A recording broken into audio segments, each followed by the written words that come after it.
अब तक लोग बात करते थे एमसीजी में जो भारत की जीत हुई थी कि भाई कमाल है पाकिस्तान के ऊपर इतनी यादगार जीत। ये मैच शायद उससे भी ऊपर चला गया है क्योंकि ये मैच तो 119 रन भारत ने डिफेंड किए हैं और 119 रन शायद इस विकेट पे 140 बन जाते हैं। इस आउटफील्ड में भी 15 रन आप जोड़ दें तो 155 160 के बराबर थे। लेकिन पाकिस्तान ने इस मैच में चोक किया है। अगर आप पाकिस्तान के फैन हैं तो आप बहुत नाराज़ होंगे अपनी टीम से क्योंकि ये मैच अगर पाकिस्तान नहीं जीत पाया तो भाई साहब वो सुपर 8 में जाना डिजर्व नहीं करता। यूएस से हारे, इंडिया से भी हार गए और अब तो मुझे लगता है कि वाकई में पाकिस्तान का सुपर 8 का जो दरवाज़ा है ना वो बिल्कुल इतना तो बंद हो ही गया है। पता नहीं उनको अपना भी करिश्मा करना होगा और कुदरत का निज़ाम भी होगा कि फला से हार जाए, फला को हरा दे तो वो सुपर 8 में जाएंगे। लेकिन इंडिया की बात, इंडिया ने बैटिंग ठीक नहीं की। जैसी भी कंडीशंस थी इंडिया की बैटिंग इस जीत पर पर्दा नहीं डाल सकती और कहीं ना कहीं इंडिया को ना निकल कर आना है। ठीक है, ये मुश्किल मैच मैं मानता हूँ, परिस्थितियाँ ऐसी थी, इंडिया एक टॉस ऐसा हारा जहाँ पहले बैटिंग करनी पड़ी और पहले बैटिंग यहाँ पर इस मैदान में ना है तो मुश्किल। आपको अंदाज़ा नहीं है कि कितने रन चाहिए कितने नहीं चाहिए, लेकिन इंडिया के भी 10 ओवर में भाई साहब 81 रन थे और उसके बाद आखिरी 10 में भारत ने क्या किया। बट फिर गेंदबाजी की बात आ गई। मतलब हम आमतौर पर बात करते हैं हमेशा बल्लेबाजों की कि वो करिश्मा करते हैं, आज गेंदबाजों ने किया। जसप्रीत बुमराह, अर्शदीप जिन्होंने आखिरी ओवर फेंका, मोहम्मद सिराज, हार्दिक पांड्या, जडेजा, अक्षर पटेल, मतलब किसी वक्त भारत ने ये महसूस नहीं होने दिया कि इस मैच से बाहर हो गए हैं। जब रन बोर्ड पे नहीं होते तो आपको न सिर्फ गेंदबाजी अच्छी करनी होती है बल्कि ये भी आपको उम्मीद करनी होती है कि सामने वाला गलती करे। और चूंकि सामने पाकिस्तान था, पाकिस्तान की तरह खेला आज और इसीलिए वो इस मैच को हारे भी। और पाकिस्तान को ये झांकना होगा कि जब फ़खर जमान और रिजवान खेल रहे थे उनको सिर्फ थोड़ी देर और बैटिंग करनी थी। लेकिन हुआ क्या, फ़खर जमान ने अपनी विकेट फेंकी और उसके बाद रिजवान ने अपनी विकेट फेंकी। वहाँ ना पाकिस्तान पैनिक कर चुका था और जब एक टीम पैनिक करती है, दूसरी टीम अगर मजबूत हो इंडिया की तरह, फिर वो सेंस करते हैं। कहते हैं ना, शेर को पता चल जाता है कि अब शिकार करने का वक्त आ गया है। इंडिया फिर उसके बाद शेर ही था और मुझे लगता है कि ये जीत अल्टीमेटली आप जानते हैं कि सुपर 8 में मैटर नहीं करेगी क्योंकि वहाँ तो भारत को 3 बड़े मुकाबले खेलने होंगे। लेकिन ये जीत ना एक तरह से एक तो प्रेशर हटा देती है क्योंकि हर कोई आईसीसी टूर्नामेंट में इंडिया वर्सेस पाकिस्तान को बड़ा करता है और ये बड़ा बन भी जाता है। और जब आप एक लो स्कोरिंग मैच जीतते हैं, मेरा ये मानना है कि टीम ना जुड़ जाती है। ऐसा नहीं कि भारत बिखरा था, लेकिन कभी कभी इस तरह की जीत आपको आगे के मैचों में वो सेल्फ बिलीफ दिखाती है और अगर इंडिया ठीक ठाक बैटिंग करे तो फिर मुझे लगता है कि आपकी टीम खतरनाक हो जाती है। गेंदबाजी हमें पता थी, सवाल था सारा बैटिंग का T20 में।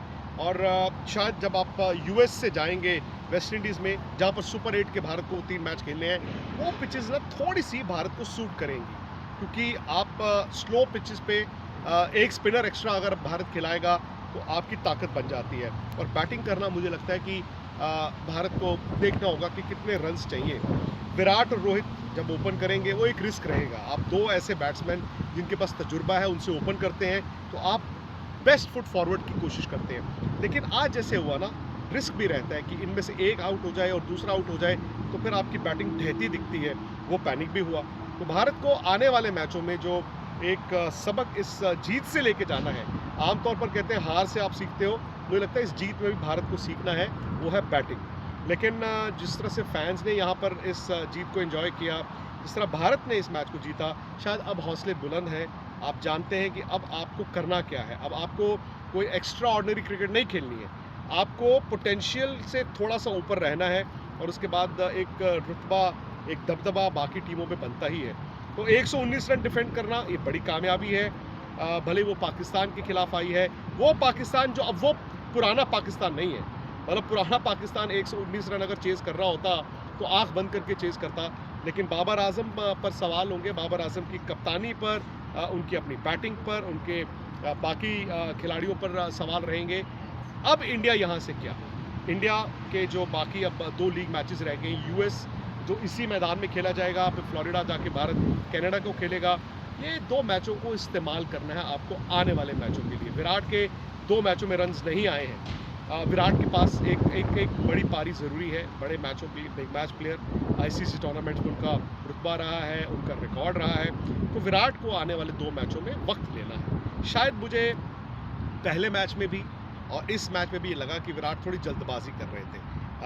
बड़े से बड़े प्लेयर पे भी कभी-कभी अपनी रेपुटेशन का दबाव होता है और शायद वो दिख रहा था। आईपीएल डिफरेंट था।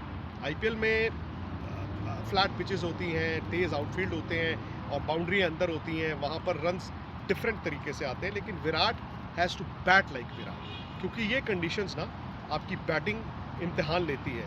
और वैसे भी विराट हम जानते हैं टेक्निकली एक सॉलिड प्लेयर है। आई थिंक विराट सिर्फ विराट की तरह खेलें, कुछ एक्स्ट्रा ऑर्डिनरी ना करें, तो वो भारत के लिए बड़ा फ़ायदा होगा। उम्मीद मैं ये भी करता हूँ कि स्पोर्ट्स तक की जो कवरेज है यूएस से और इसके बाद जो वेस्ट इंडीज़ से होगी, वो आप इंजॉय कर रहे हैं।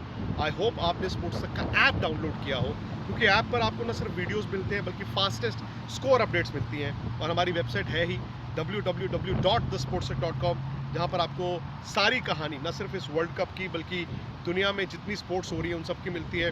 और स्पोर्ट्स तक यूट्यूब पर तो आपने अगर सब्सक्राइब नहीं किया दोस्तों, फटाफट से सब्सक्राइब भी कर लीजिए, नोटिफिकेशन की घंटी बजा लीजिए। स्पेशल शोज़ आ रहे हैं। फिलहाल तो भारत इस जीत को एंजॉय करे, लेकिन आगे आने वाले मैचेस थोड़े और सख्त होने वाले हैं, उसकी तैयारी करें।